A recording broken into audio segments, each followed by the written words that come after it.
3월 16일 국내 경기 5경기 2시 남자 배구 삼성화재 대 우리카드 프리뷰 시작하겠습니다. 우리카드는 오늘 승리하게 되면 우승하게 되는 경기고 반면 삼성화재는 걸린 게 없으나 홈에서 유종의 미를 거두려고 하는 경기죠. 우선 우리카드부터 살펴보면 직전 현대캐피탈전에서 3대1로 패배를 했는데요. 이 경기에서 아시아 쿼터 선수인 이세이가 공격 성공률 53.3%를 기록하면서 분전을 했고요. 용병 아르테미 공격 성공률 27.8%를 기록하면서 좀 최악의 부진을 보였죠. 주전 레프트로 나선 김지한마저 공격 성공률 36.6%를 기록하였고 팀 블로킹에서 14대 9로 밀리면서 패배했습니다. 용병 아르테미 매번 기복 있는 모습을 보여주고 있죠. 삼성화재 같은 경우에는 용병 요스바니의 몰빵 배구를 이제 선보이다가 요스바니가 후반기에 들어서 압도적인 퍼포먼스는 보여주지 못했죠. 그래서 이제 하위권에 머물러 있는데 직전 경기에서는 커리어 하이를 찍은 임성진을 막지 못했고 팀 블로킹 또한 9대4로 밀리면서 패배했습니다. 오늘 경기 역시 요스바니가 최상의 컨디션이 아닐 것이라고 생각이 되고 요스바니를 받쳐줄 국내 선수 그리고 에디의 지원이 밋밋할 것 같아요.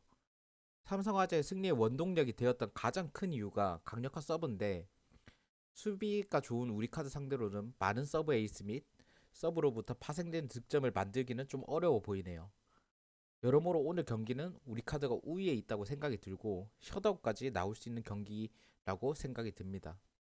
1순위 우리카드 세트 마헨 그리고 2순위 언더 보겠습니다. 다음 4시에 있는 페퍼저축은행 대 현대건설 시작하겠습니다. 현대건설이 승점 3점을 따내며 우승하게 되는 경기죠. 핸디캡이 2.5, 언오버가 168.5로 측정이 되었는데 좀 애매한 것 같아요. 페퍼는 탈락했음에도 불구하고 전력으로 출전 중이고 풀라인업의 흥국생명과 로테이션을 돌린 정관장을 이기면서 2연승 중입니다. 하지만 정관장 2군에게도 압도적인 퍼포먼스를 보여주지는 못하면서 좀 불안한 모습을 보였죠. 현대건설은 최근 5경기 2승 3패를 기록하면서 아쉬운 모습을 보였는데 매번 보여왔던 국내 아웃사이드 히터들의 부진, 특히 정지훈과 김주양의 리시브는 좀 충격적이었다고 말할 수 있습니다. 결국 모마와 센터라인, 양효진, 이다현뿐인데 중요한 경기인 만큼 이들이 공격 점유율 대부분을 가져갈 것으로 예상이 되고 또 높이를 이용한 블로킹이 페퍼 상대로는 많이 터져줄 것 같습니다. 사실 세트핸디 기준이 1.5였다면 현대건설 마인을 강승부급으로 가져갈 만하지만 2.5 이게 조금은 애매하긴 하지만 레프트 쪽 리시브 불안을 감안하고서라도 셧아웃을 예측해 보겠습니다. 1순위는 언더, 2순위는 현대건설 마헨 예측해 보겠습니다. 다음은 국내 농구 3시에 있는 KT 대 서울 삼성 하겠습니다. 자, 2연승의 삼성과 2연패의 KT의 맞대결입니다. 시즌 4승 1패로 KT가 우세하고 두 번의 마헨, 세 번의 프렌을 기록했으나 최근 두 경기는 모두 압도적인 모습으로 대승을 거두면서 마헨승을 가져갔습니다. 최근 상대들을 보면 삼성은 최하위권 팀들을 잡고 연승, KT는 최상위권 팀들에게 덜미를 잡히며 연패라 단순 승패 지표로만 놓고 얘기하기에는 조금 어려움이 있지만 KT는 최근 10경기 평균 7점이 90점을 넘어가면서 아쉬운 수비력을 보이고 있는데요. 삼성의 외곽 성공률은 리그 최하위지만 확실한 골밑 자원인 코번의 공격을 토대로 충분히 80득점 이상은 만들어낼 것이라고 예상이 됩니다. 반면 삼성의 수비로도 하윤기와 베스의 골밑 그리고 나머지 외곽 자원들을 막기 어려워 보이는데요. 더 다채로운 공격에 KT가 일반승은 충분히 가져갈 것으로 보이나 국내 경기에서 10점이 넘어가는 핸디캡은 찍기에는 좀 항상 어려운 것 같아요. 하지만 KT가 충분히 90점 이상 낼 것이라고 예상이 되고 세 자릿수 득점까지 노려볼 만한 경기라고 생각이 듭니다. 두 팀 다 수비에 아쉬움이 있어서 이 경기 역시 어제 KCC 경기처럼 오버 우선으로 보고 KT 마에는 도전의 개념으로 참고하시면 될 것 같습니다. 자, 다음 5시에 있는 모비스 대 원주동부 프리뷰 시작하겠습니다. 자, 직전 경기 DB가 우승을 확정 지었죠.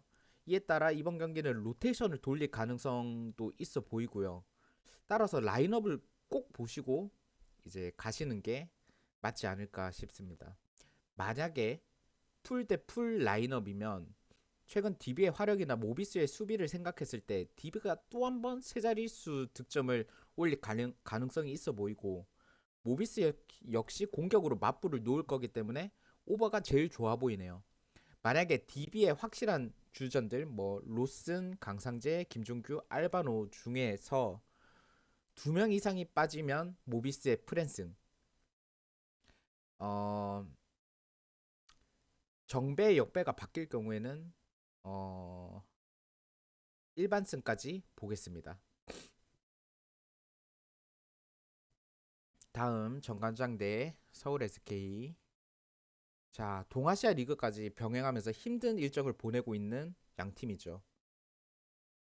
특히 정관장은 리그에 뭐 잘못한 게 아닌가 싶을 정도로 일정이 정말 처참한데 체력적인 문제로 정관장의 야투율은 매우 좋지 못할 것으로 예상이 되고 하필 또 리그에서 제일 가는 수비팀 중에 하나인 SK를 만나서 정말 고전할 것 같아요.